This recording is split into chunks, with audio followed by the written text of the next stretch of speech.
La Guerra Fría toca las puertas del África, llegando allí su tragedia.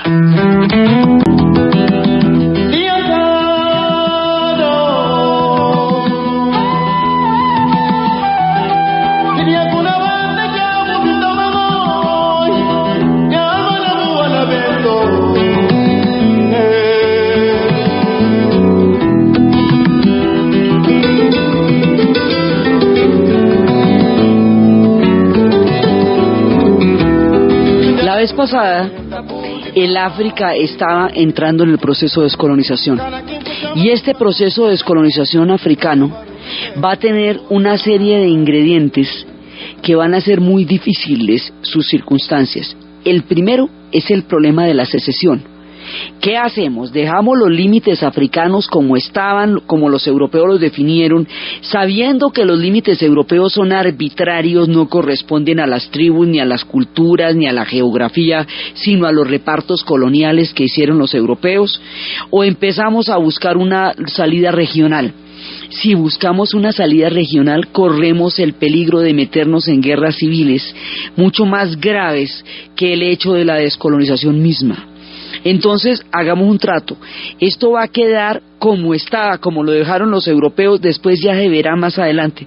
Pero por ahora no puede haber secesiones, porque una secesión inmediatamente me pone en problemas a mí, porque hace que los países no tengan viabilidad sin las provincias que se quieren separar.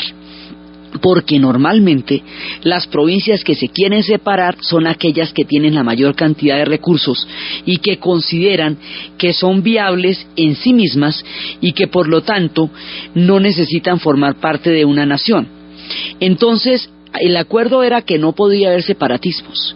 Sin embargo, cuando se presentan los procesos de independencia se van a dar los separatismos. Y estos separatismos van a ser apoyados por las potencias como una manera de seguir manteniendo una influencia dentro de los recursos africanos. Es decir, la rapacidad colonial y la rapacidad geopolítica sigue planteándose sobre África como una política extractiva, viendo a ver de dónde se prenden para seguir sacando y saqueando recursos del África. Entonces, en cada secesión de estas se presenta una papaya para seguir de alguna manera manteniendo la influencia y manteniendo las divisiones entre las tribus, lo que permite que grietas por donde puedan seguir manipulando la política, pero sobre todo la economía y los recursos del continente. Entonces, estábamos viendo la vez pasada el caso del Congo, y estábamos viendo que cuando el Congo se está independizando de Bélgica, se va a dar una secesión de dos provincias, de las de provincia de Katanga y la de Kasai. Katanga tiene los minerales, Kasai tiene diamantes. Entonces, en ese momento el Congo no era viable con esas dos provincias saliéndose de la unidad. Por lo tanto, necesita ayuda y va a pedir ayuda y no se la van a dar, no va a haber una respuesta inmediata. Y luego se supone que la ayuda que va a pedir Patricio Lumumba, aquí hay varios dirigentes, pero la ayuda que va a pedir Patricio Lumumba es para evitar que esas dos provincias se separen del Congo, porque si se separan el Congo no va a ser viable. Entonces, en un momento dado se meten las Naciones Unidas, pero terminan no logran hacer el papel que tienen, que es evitar la secesión de las provincias, porque por ahí los belgas empiezan a ver la posibilidad de seguir sacando los minerales, apoyando a las provincias que se separan. Ese esquemita se va a usar mucho, apoyar a la provincia que se va a separar, para de esa manera seguir manteniendo el control sobre ella. Entonces, finalmente no sirve para nada la ayuda. Entonces, Patricio Lumumba le va a pedir ayuda a la Unión Soviética. Y cuando le pide la ayuda a la Unión Soviética, entonces la Guerra Fría llega a la región. ¿Cómo va a llegar la Guerra Fría a la región? A los Estados Unidos, en realidad, el África no les interesa. No es su territorio, no es su escenario. Para ellos, para esa gracia, es muchísimo más importante América Latina, porque eso para ellos es rancho, eso sí es cerquitica. Y ya cuando estemos en América Latina veremos las implicaciones que tiene el que eso sea su parte del reparto en Yalta y en Potsdam. Pero el África no, entre otras cosas porque la gente de la que se está descolonizando África son los aliados de los Estados Unidos en la Segunda Guerra Mundial y en la ONU y en la OTAN. O sea, son los compadres. África se está descolonizando de los meros compadres de los Estados Unidos, que es Francia, que es Inglaterra, fundamentalmente. Y bueno, lo suyo era Portugal, pero el caso de Portugal es un poco diferente. Entonces, resulta que Estados Unidos no tiene mayor interés, pero la Unión Soviética sí. La Unión Soviética sí tiene interés en meterse acá, porque la Guerra Fría es entre los Estados Unidos y la Unión Soviética, de acuerdo. Esa es la bipolaridad que hemos visto en todas partes del planeta, desde el momento en que estalla en Europa Oriental hasta el momento en que se extiende al Asia por la vía de la Revolución China, ahora que va llegando a la África, en todos lados. Pero también al interior del bloque comunista hay una división que a nosotros nos resulta muy tangencial y muy lejana, pero que a los países africanos y a los países del sudeste asiático sí se les vuelve un tema central, y es la disputa chino-soviética. Es decir, los chinos y los soviéticos, siendo ambos comunistas, van a tener un tropel enorme porque tienen una frontera grandísima, y por una disputa fronteriza en tiempos de la ideología, cada uno se inventa un cuento. El cuento es para tapar la finca, o sea, son problemas personales, que es la disputa de la frontera, pero cada uno echa un rollo para tratar de buscar la influencia de los países que se están descolonizando hacia su región. Entonces los chinos dicen que hay tres mundos, que es ahí el primer mundo, la famosa teoría de los tres mundos. El primer mundo, que son los Estados Unidos y la Unión Soviética; el segundo mundo, que es Europa; y el tercer mundo, que son todos los países que están en el límite, digamos, que no han conseguido un desarrollo económico que los haga capaces de ser medianamente autónomos en sus procesos de nacionalidad y de país. Entonces, dentro de esos, la China se considera como la líder del tercer mundo. La China se considera como la nueva revolución, y consideran que los soviéticos son social imperialistas y que son un tigre de papel, que los Estados Unidos son un tigre de papel porque está en decadencia, y que la Unión Soviética es el verdadero enemigo. La historia le daría toda la contraria, porque los Estados Unidos se mantendría, la Unión Soviética así va a caer, pero bueno, vete tú a saber cómo son las cosas, la historia es muy sorpresiva. El asunto es que China y la Unión Soviética, por su lado, también tienen su propio reparto, y por este otro reparto que tienen privadamente dentro del bloque comunista es que a la Unión Soviética sí le interesa el África. Entonces la Unión Soviética va a ir metiendo mano en un montón de lugares, y a medida que vaya metiendo mano va creando hogueras y va creando incendios en el África, que ya tenía bastante con todos sus problemas. Entonces aquí hay otro ingrediente: la disputa chino-soviética va a tener una influencia en que el África sea de un interés fundamental para los soviéticos, por un lado. Por el otro lado, el desinterés de Estados Unidos también se va a traducir en que no haya una cantidad de ayuda que en un momento dado se pidió, y eso hace que todo el mundo que se tiendan a ir hacia la Unión Soviética. No hubo ayuda para planes de desarrollo, por eso cuando Nasser pidió la ayuda para Suez, Estados Unidos se la negó, la Unión Soviética sí se la va a dar. Más adelante, cuando llegue Kennedy sí tratará de invertir, porque se va a dar cuenta que es un error no darle viabilidad de desarrollo al África. Pero ahí hay otro problema, la disputa chino-soviética. Entonces se van juntando una serie de problemas. Por el otro lado, estos países acaban de descolonizarse, y al descolonizarse tienen que entrar a formarse como estados nacionales, tienen que crear instituciones, tienen que crear parlamentos, gobiernos, sistemas administrativos, sistemas educativos, tienen que inventarse un país después de 300 años de esclavitud y de 100 y pico de años de colonialismo, es decir, de no tener ninguna autonomía para trazar los límites de su propia historia. La tienen que trazar de una, cuando los blancos dejaron todo puesto de la manera como los blancos son, y entonces no les dijeron a estos cómo se manejaban esos países. Es como si a usted, si los papás se fueran de la casa, y usted le dejan toda la casa pero con llave, y no le dejan las llaves. Entonces pues usted sí está en la casa, pero le toca o tumbar todas las puertas y hacerlas de otra manera, o mirar a ver dónde están las llaves. Pero eso tomó un tiempo, porque todo el diseño fue europeo y se fueron. Entonces ahí hay un bache, digamos, mientras se forma todo un movimiento dirigente, no solo a nivel de la lucha, no solo a nivel de la descolonización, sino al nivel del gobierno y de la formación del Estado. sea, un pueblo totalmente excluido de toda forma de autonomía y de educación, en un momento dado tiene que pasar sin ningún tipo de proceso a integrar nuevos estados. Ahí hay dificultades administrativas, políticas, que no tienen que ver con la cultura, sino con el colonialismo y con la estructura que el colonialismo le dio a las sociedades europeas. Ese es otro problema que se presenta. Entonces, hay dificultades.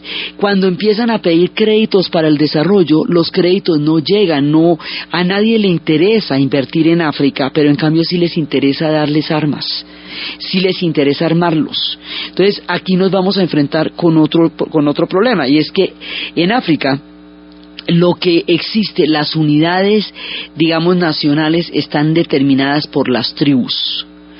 El concepto de país, de Estado nacional, es un concepto europeo que es importante en la geografía europea por lo densamente poblada y por lo pequeña que es y por lo urbana que es.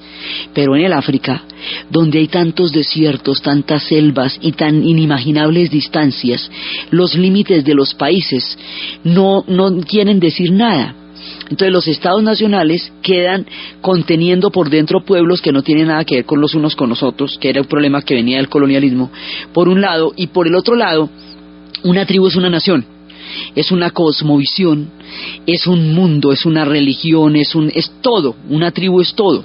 Entonces, si hay países como Zambia que tienen 72 tribus, pues lo que quiere decir es que hay 72 países en el país de Zambia, porque cada una de ellas es un universo milenario que perteneció a reinos muy antiguos.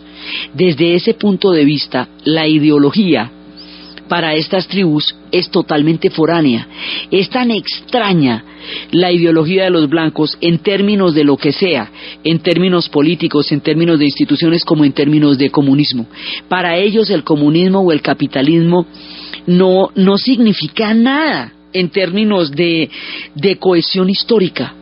Es otra de los inventos blancos que les va a llegar allá. Ellos tienen propiedades comunitarias de la tierra o tienen propiedades privadas de la tierra, pero por su acervo milenario, no porque el comunismo diga una cosa o la otra.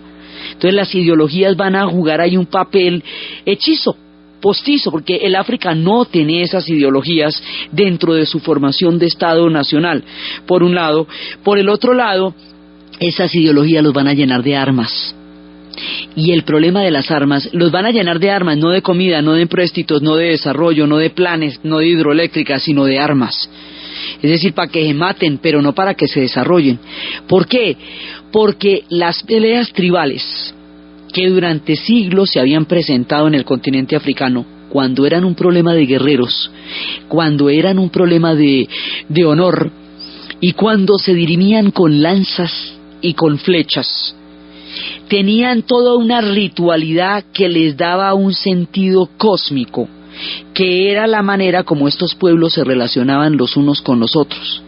Pero cuando llegan las armas automáticas, cuando llegan los rifles, cuando llegan los Kalashnikov, que son los que más han matado gente en el mundo, ahí el inventor está enterrado en Moscú, cuando llegan todo el armamento que todo el mundo va a aprovechar África se vuelve un mercado para las armas. Y el mercado para las armas es el más inmoral de todos, porque ese sí es el verdadero vampiro, literalmente vive de la sangre de los pueblos. La cantidad de conflictos que se van a desarrollar ahora hacen que las armas tengan promoción en África.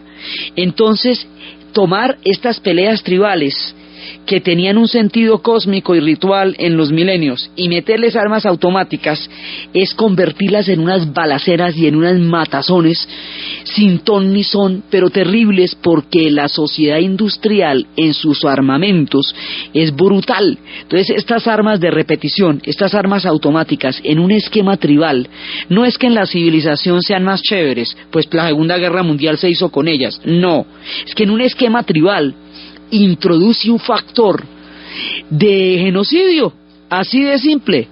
Entonces se van a desangrar con la llegada de las armas automáticas, y el equilibrio y el pie de igualdad que tuvieron en tiempos de las peleas de las flechas y en las peleas de las lanzas, ahora se vuelve un problema de quién se vuelve el mejor postor. Eso se va a llenar de mercenarios. se va a llenar de una cantidad de, digamos, de vicios que vienen de otros conflictos y que van a agravar el conflicto africano. Entonces tenemos esta cantidad, digamos, de variantes geopolíticas y de variantes históricas que hacen que el mapa africano se vea lleno de problemas. Ahora, las naciones africanas recién descolonizadas van a entrar a la ONU, y al entrar a la ONU cambia la composición de la ONU, y ahí es importante la neutralidad, quién queda en qué lado o quién pelea para poder tener un punto medio. Digamos, ahí el reparto entra a ser importante en la medida en que al llegar a la ONU ahí hay votos de la Asamblea General. Entonces en ese momento sí les empiezan a parar bolas cuando entran a la ONU, pero les paran bolas en términos electorales, de quién se coge qué pedazo para las votaciones en la ONU. Digamos, no hay un plan para ellos como una nación que está surgiendo, sino sigue siendo una política extractiva. O sea, ¿cómo me beneficio yo de ellos? O a través de sus minerales, o vendiéndole las armas, o a través de los votos de la ONU. Pero el plan de un nuevo continente saliendo a la luz no está contemplado en la geopolítica de la Guerra Fría. Eso, digamos, va a ser un problema fundamental. Entonces, cada uno de estos factores que hemos mencionado va a incidir para crear un panorama complejísimo en el África, muy complicado, porque cada uno de estos se va a manejar de una manera. Ahora, el otro asunto que tenemos es que no toda el África se va a descolonizar y no toda el África tiene una unidad cultural. Es uno de los pueblos más diversos del planeta. El norte de África, la parte pura norte, es árabe. Lo suyo está ligado al destino de Nasser, y está ligado al destino de Siria, y está ligado al destino de Jordania. Es otra parte, o sea, lo que llamamos el Magreb, que fue colonización francesa y que va a tener procesos de descolonización brutales como los de Argelia, durísimos. Esa parte es árabe, es musulmana, es islámica, y está también bajo el panorama y el faro del panarabismo de Nasser. Hay una África árabe que sigue otros destinos históricos distinta del resto del continente.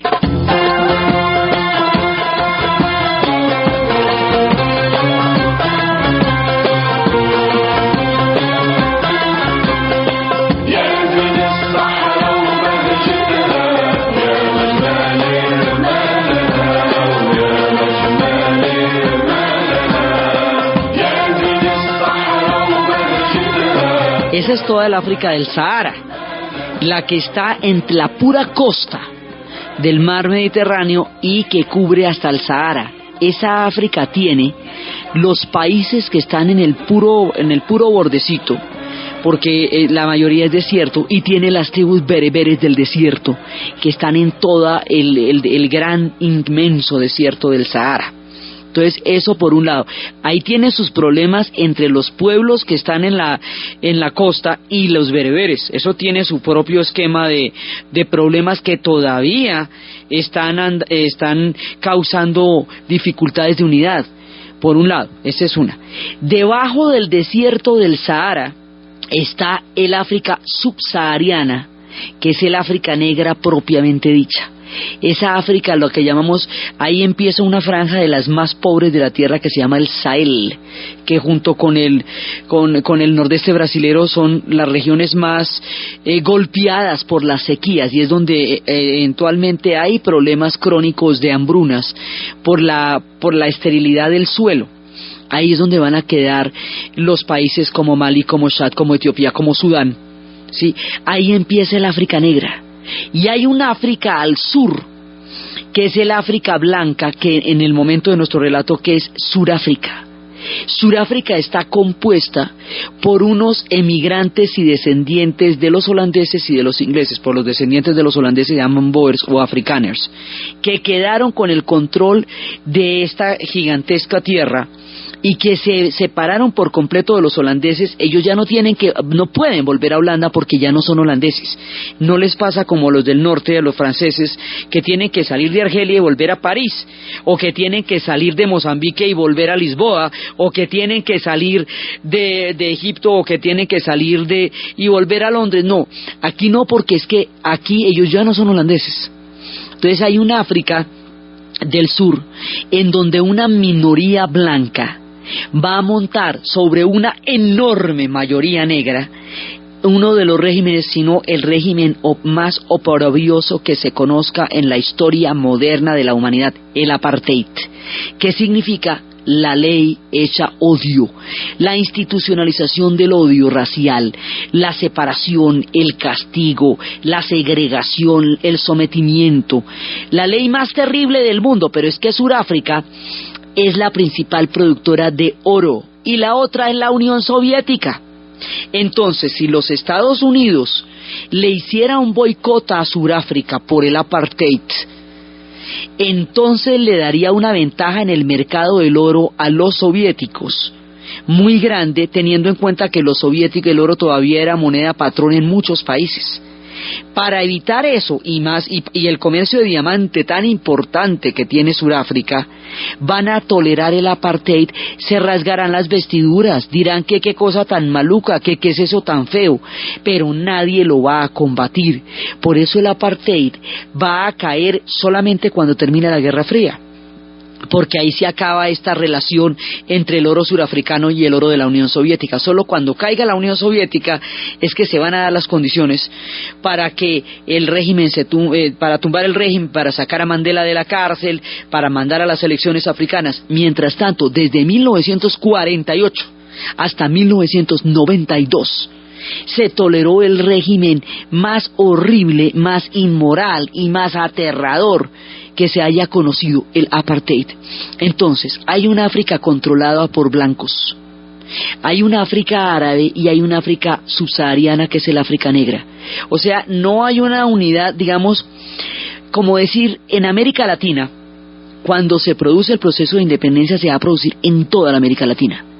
Y la América Latina, con todos los problemas que de todas maneras tiene una unidad lingüística, una unidad cultural relativamente posible, que hace que haya un poco acuerdos entre esos países de una u otra manera, pero el grado de independencia llegó a todo el mundo a la vez, aunque sean distintos años. En África no pasa eso, porque hay todavía pedazos enormes del continente que está en manos de los blancos, y se da el caso de Portugal, que no quiere descolonizar, no quiere abandonar sus colonias. ¿Por qué? Porque en Portugal hay un tirano terrible que se llama el dictador Salazar. Él es un dictador civil y estará mucho tiempo en el poder, y será de otra manera muy diferente como va a bajar de ahí. Él estará con una dictadura tan prolongada como la de Franco. Paralelamente a Portugal, tiene España su dictadura con Franco, y habíamos visto que Franco sigue en el poder porque, siendo fascista y habiendo sido aliado del Eje, es anticomunista. Y España y Portugal van a ser utilizadas por los Estados Unidos, la península ibérica, como el punto para poner las bases de la OTAN. Así que no va a haber problema con ellos tampoco, porque ahí va a haber bases, cantidades de bases, y por lo tanto los regímenes que haya ahí, por terribles que sean, van a ser tolerados, porque es un punto importantísimo de la geopolítica de Europa, las bases que se van a mantener en la península ibérica. Eso le va a dar, digamos, va a hacer que Portugal se mantenga en su dictadura durante 3 décadas. Van a caer casi al mismo tiempo con Franco. Franco morirá, y en Portugal se va a presentar una cosa muy diferente. Entonces, Portugal va a mantener las colonias mucho tiempo después de la descolonización del África subsahariana. Es decir, lo que es Angola, lo que es Mozambique, van a tener Cabo Verde, esas colonias se van a ir mucho tiempo después. Cuando ya se había independizado el Congo, cuando Kenia, cuando Ghana, cuando todas ellas, las subsaharianas, se habían independizado, las colonizaciones las luso-colonizaciones, o sea, las de Portugal, aún se mantenían bajo la rama del tirano. Entonces, el África se descoloniza a parches. Unos pedazos se están descolonizando y otros no. Eso también dificulta el proceso, porque no se da una unidad de, digamos, de puntos de evolución en términos de Estado Nacional. Entonces la cosa se va complicando. Entonces todos estos factores se van uniendo para hacer las cosas muy difíciles.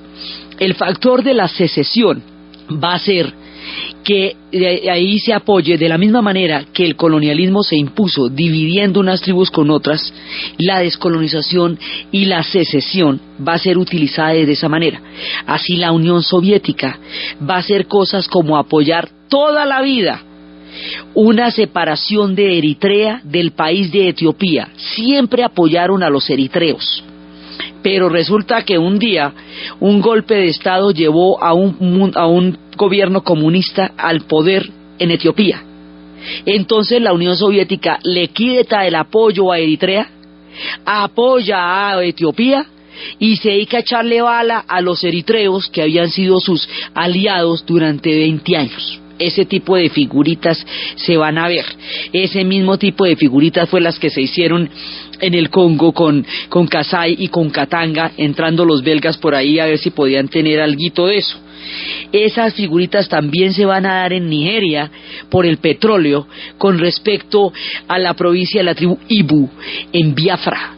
Pero resulta que cuando la tribu Ibu se va a independizar en la provincia de Biafra, que es la que tiene el petróleo, la van a condenar al hambre y la van a cercar por hambre, y esa hambruna va a ser la primera vez que el mundo ve una hambruna de ese tamaño es en Biafra. Las imágenes de los niños de Biafra completamente desnutridos, pero ahí es cuando se va a sentar un precedente que todavía flagela el continente, y es que a nadie le importa lo que pasa en África. Nadie va a intervenir ahí. Dejaron morir a la gente en Biafra como dejaron matar a la gente en Ruanda, por la misma lógica, porque África no es geopolíticamente importante, no tiene el peso de los titulares de las cosas que pueden pasar en Europa. Digamos, ahí empieza a darse ese descuido, ese no importar el destino de los africanos. Entonces, este pueblo no tiene viabilidad porque va a haber una amenaza geopolítica enorme contra ellos, y porque no son importantes. Les interesa su petróleo y en esa medida apoyan, pero no van a darle un respaldo, una mano a estos pueblos para salir adelante con la deuda histórica tan grande que tienen con ellos. Entonces, el asunto de Biafra nos pone por primera vez ante un hambre que el mundo va a ignorar, porque es un hambre de los africanos. Eso por un lado. Y por el otro lado, estos cambios de gobierno y de bandos van a hacer que otros pueblos que no tienen nada que ver vayan a parar allá. Resulta que para las peleas entre Etiopía y Eritrea, no son los soviéticos los que van a poner el pechito para las balas, no, ellos ponen las armas. El pechito para las balas los van a poner ni más ni menos que los cubanos, ¿cómo le parece? Sin comerlo ni beberlo, porque es que estos sí no tienen que ver nada en el asunto. Entonces hay una pelea en lo que es en Etiopía, entre Eritrea y Etiopía, y hay otra pelea en Angola, que es un país de colonización portuguesa, porque dicen, miren, no, Estados Unidos no se puede meter directamente en Angola, pero sí hagamos una cosa, que Sudáfrica, el régimen del apartheid, se vaya metiendo lentamente en Angola, y de esa manera evite que la Unión Soviética esté controlando Angola. Entonces es una manera encubierta de manejar la Guerra Fría, y es que la Unión Soviética se está metiendo a apoyar una parte de Angola, pero Sudáfrica está apoyando la otra. Indirectamente Estados Unidos apoya, pero el que está dando la cara es Sudáfrica. Esto en términos normales son tribus de un lado y tribus del otro. Los cubanos, como están totalmente atados a la Unión Soviética, están de pies y manos. Ellos no tienen ninguna opción para negarse a nada. Están amarrados por la Guerra Fría a toda la suerte de la Unión Soviética. La Unión Soviética hace el siguiente trato: ellos van a mandar todas las armas y los cubanos van a poner la carne de cañón, y a los cubanos los van a mandar a que los maten, y a matar, porque igual sufrieron y también hicieron barbaridades. Y a veces les pasaba cosas en Angola, como que de día estaban peleando con la tribu que se supone que estaban apoyando, y de noche la misma tribu junto con las otras se unía para cascarles, porque el problema no es ideológico allá, es tribal. Entonces los cubanos, entre otras cosas, no tenían ni idea qué estaban haciendo allá, pero aquello se llamaba internacionalismo proletario, porque la Guerra Fría va a tener unos nombres rimbombantes y va a tener unas historias, unas consignas ideológicas.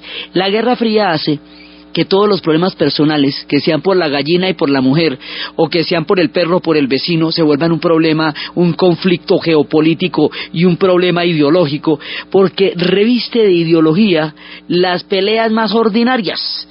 Entonces a esto le va a llamar el internacionalismo proletario. Como producto de esto, miles y miles y miles de cubanos van a morir y van a ser entregados en ataúdes en la isla, y de eso no habla nadie todavía ahora.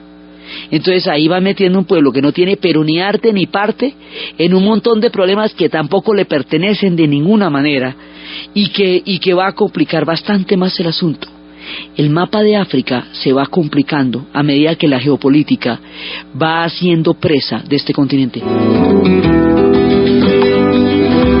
Ochamundu yera bamel pami, nega di tudo ginti garandi. Ochamundu yera bamel pami, nega di tudo ginti garandi. Cada quien kuchaman pa consigna, naranja barulho que tapu di parte. África, por lo tanto, tendrá un proceso desigual de descolonización y estará metida en semejante lío que es la disputa chono-soviética, que es la Guerra Fría, y que son las tiranías y las dictaduras, y que por el otro lado es la necesidad de crear una institucionalidad en medio de semejante clima, donde hay tanta polarización, donde por el esquema tribal se tiende a los partidos únicos, porque las jefaturas de las tribus normalmente están en manos de un clan o de un jefe, lo que hace que el esquema de partido único de la Unión Soviética cuadre bien con el de ellos. Entonces eso dificulta que las demás tribus estén representadas. Es el mayor reto que hoy tiene África, es el multipartidismo. Llegar a crear instituciones donde todas las tribus estén representadas dentro de una nación y que todas tengan viabilidad dentro del esquema político vigente. Eso es lo que están tratando de hacer aún ahora, con una dificultad muy grande. Entonces aquí van pasando muchas cosas, una de las cuales va a llevar la independencia de los países, de los pueblos que estaban colonizados por los portugueses. Uno de los hechos más insólitos, más simbólicos y a la vez más bellos también, porque es un proceso de una increíble belleza y simbolismo. Un grupo de coroneles va a empezar una revolución pacífica en el Portugal, una revolución que por el símbolo que lleva se va a llamar la revolución de los claveles. Estos coroneles van a tumbar al tirano, así como les digo, los coroneles van a tumbar al tirano civil para llevar a Portugal a la democracia y terminar con la dictadura. Es un proceso único. Y van a acudir a la población para que en el conjunto de la población busquen una salida democrática para Portugal. ¿Por qué? Porque estas guerras que les cuento, las de Angola, toda Mozambique, estas guerras están desangrando no solamente al África, no solamente a Cuba, sino a Portugal, porque ya Portugal tampoco, el cuero ya no le da más, ya llevan mucho tiempo, están en los 70s todavía matándose por nada, por mantener unas colonias que ya no se pueden mantener allá. Y esto ya es una sin salida, y el tirano Salazar, mientras esté en el poder, va a mantener las colonias a costa de lo que sea. Los portugueses no son muchos, no tienen tanta gente para andar matando por ahí a diestra y siniestra.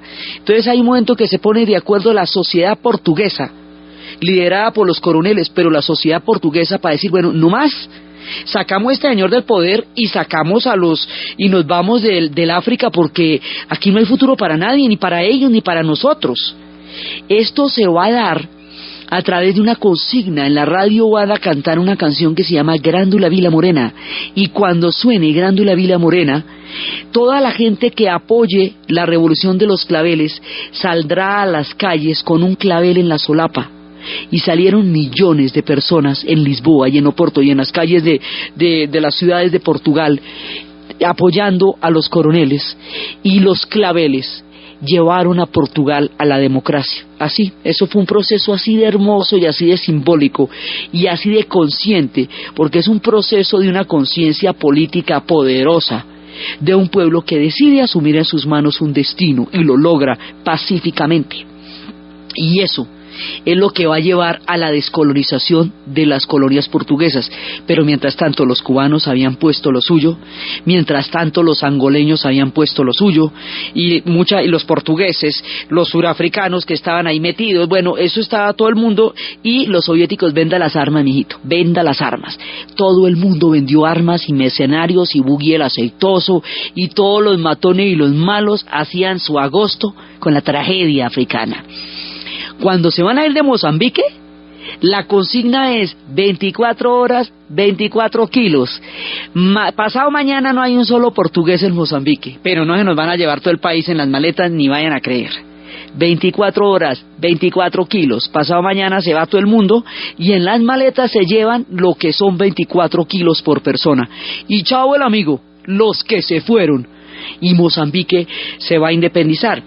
Entonces, así empieza, digamos, ya el surgimiento de los pueblos que venían de la parte de Portugal, pero ya estamos en la década de los 70 y la descolonización había empezado en los 50 y en los 60, es decir, 20 y 30 años después de haber empezado los procesos del Congo y de haber empezado los procesos de Kenia y de Argelia, es que se van a independizar los países que vienen de Portugal, que vienen de la colonización de Portugal. Entonces África está en estadios desiguales de desarrollo histórico. Hay muchas dificultades para empréstitos. Ellos tenían una consigna que es: no me compre la cosecha barata y luego me da caridad. Y aquí se empieza a dar un espectro político que es muy delicado y que es importante revisar.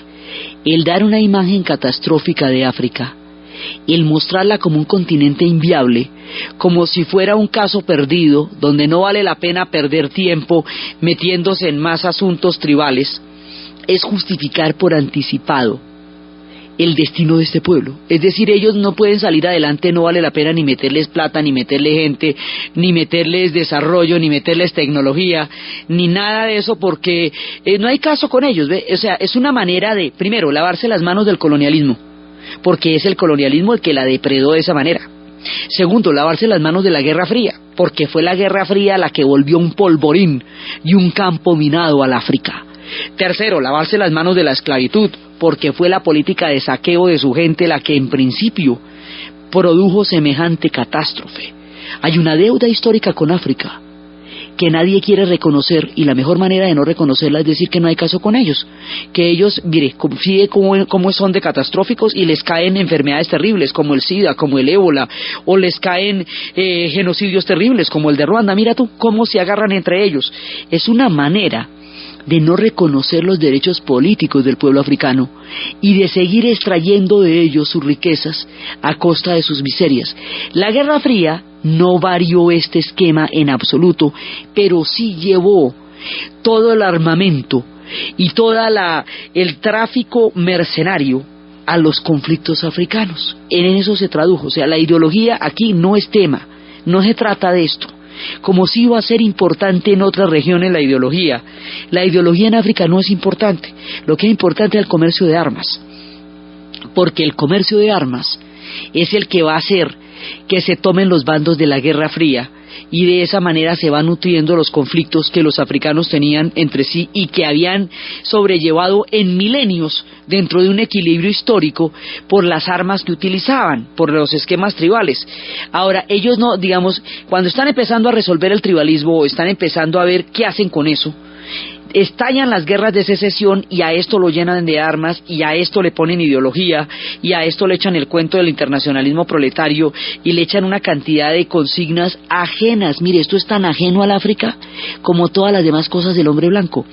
África está intentando ver qué puede tomar de su herencia colonial y qué puede tomar de su herencia africana. Al principio borran toda la herencia colonial, pero llevan tanto tiempo con los europeos que es muy difícil. Entonces luego intentan hacer una síntesis de las dos cosas.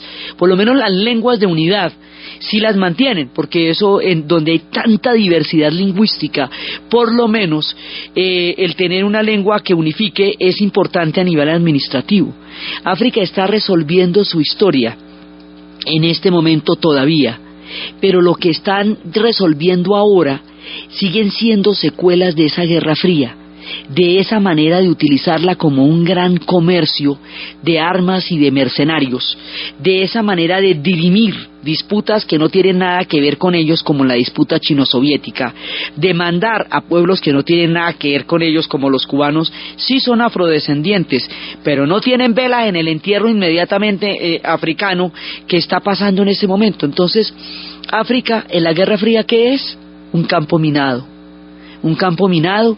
para dirimir todo el comercio de armas y la ventaja y la influencia de la Unión Soviética en la región en términos generales, y los Estados Unidos apoyando indirecta o directamente a tiranos atroces, terribles, como Bokassa, como Idi Amin, simplemente porque en un momento dado fueran anticomunistas, digamos con el criterio anticomunista entre comillas, porque es que allá, acuérdese que eso no tiene ningún sentido.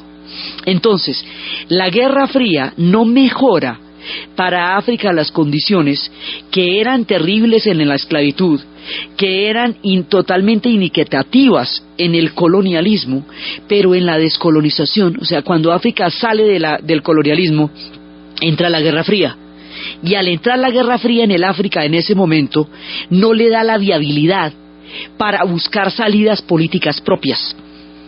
Y eso retrasa, porque divide los procesos de unidad y de integración y de decisiones de los africanos acerca de su propio destino.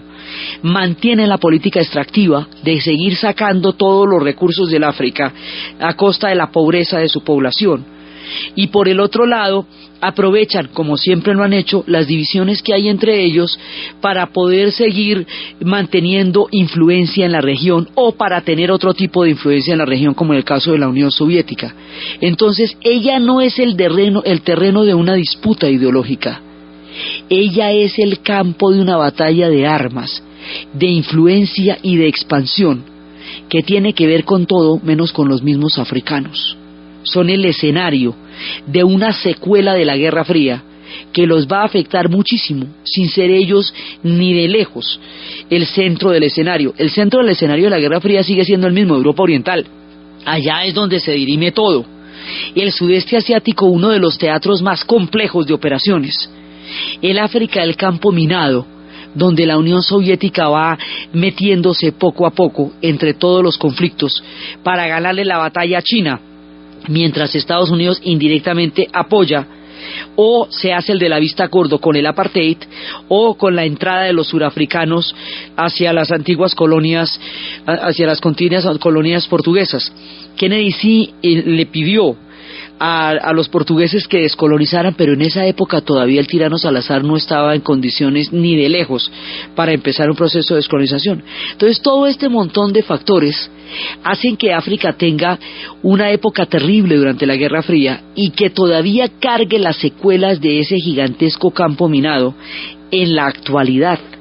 O sea, cuando se muestra el mapa, digamos, tan complejo del África, no se muestra cómo la geopolítica los ha utilizado una y otra vez para dirimir sus intereses, tanto extractivos como de armas, como geopolíticos. O sea, nadie muestra la responsabilidad que la geopolítica tiene en la situación de África. Y mostrarlos como un pueblo inviable es una manera de cerrar la página, apagar la luz e irnos y dejar que pase lo que quiera que pase con ellos. Entonces a los africanos les ha tocado unas luchas muy duras solos. Por eso el momento en que cae Mandela, después de la Guerra Fría, el momento en que se produce el final del apartheid, es la primera luz política para el África, pero eso sucedió hace menos de una década. Es decir, hasta ahora es que están empezando a tener otro tipo de lineamientos políticos. África carga con órdenes históricos muy injustos e inequitativos que con ella se han ensañado de una manera terrible.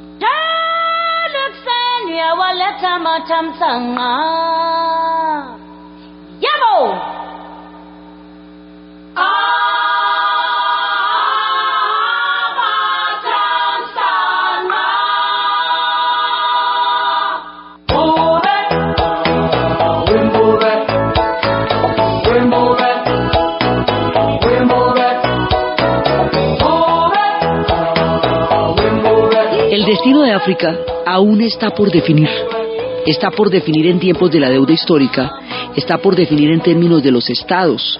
Los únicos que se han intentado buscarle una salida han sido intereses, intereses privados como los conciertos de rock de Live Aid y de Live Aid, que se han hecho para buscar una salida al hambre de África, pero los estados y los órdenes políticos se han desentendido por completo, y la manera como se desentenderían de lo de Ruanda será un crimen histórico para siempre.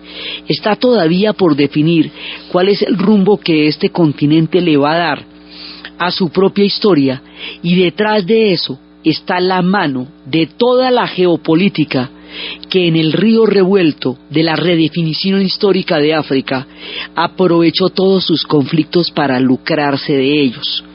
Y la Guerra Fría no hizo nada distinto, agravó y ahondó aún más las diferencias y las turbulencias que se presentaban en sus propias sociedades, creando conflictos ficticios, alimentando conflictos eternos con armas que los hacían genocidas, llevando ideologías que nada representaban para ellos dentro de sus esquemas, utilizándolos como áreas de influencia, y en esa medida agravó e hizo muy difícil, casi imposible, el logro de unas sociedades políticamente armónicas y económicamente viables en el momento en que África estaba naciendo a la independencia y a la autonomía como países y como estados nacionales. Prácticamente aborta estas posibilidades por meter allá una pelea que no tenía nada que ver con los africanos, como las guerras mundiales tampoco tenían que ver con los africanos, y sin embargo los llevaron a pelear a los campos de Europa por cosas que a ellos ni les iban ni les venían. África sucumbe en la Guerra Fría, y en la posguerra fría África busca de nuevo una salida, pero hasta allá, hasta los confines del África, llegaron las influencias de la Guerra Fría sin que ella tuviera nada que ver ni en Yalta, ni en Potsdam, ni en el fin de la Segunda Guerra Mundial, ni en el asunto del capitalismo, ni del comunismo, ni de nada de lo que se dirimía en el mapa de la Guerra Fría tenía que ver con África, y sin embargo a ella le cayeron los platos rotos. Eso fue el destino que hemos visto en estos dos capítulos de África durante la Guerra Fría. Pero la Guerra Fría, como no abandonó ninguna región y como no dejó títere con cabeza, llegará también a América Latina. Y en América Latina hará lo suyo. En América Latina traerá la Revolución Cubana, y también traerá, pues a partir de la Revolución Cubana entra la Guerra Fría al continente. En América Latina existirá el Plan Cóndor, y en América Latina existirán las guerras de Centroamérica, las dictaduras del Cono Sur y muchos otros capítulos que han determinado nuestra historia, que significa nuestra parte de la Guerra Fría.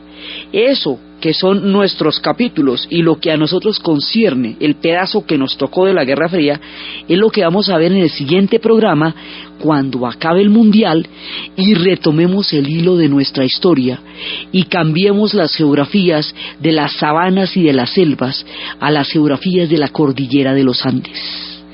Entonces, desde los espacios terribles de un África que busca la independencia y la salida en la historia en el complicado panorama de la Guerra Fría, desde la utilización de sus recursos, desde la extracción de su pueblo, desde la utilización de sus conflictos para agravar la tragedia, y desde la manera como luego se desentendieron de los resultados de estas políticas, y desde la necesidad y la búsqueda de los africanos para encontrar un destino propio bajo el cielo, en la narración de Ana Uribe, en la producción Jessy Rodríguez, y para ustedes feliz domingo.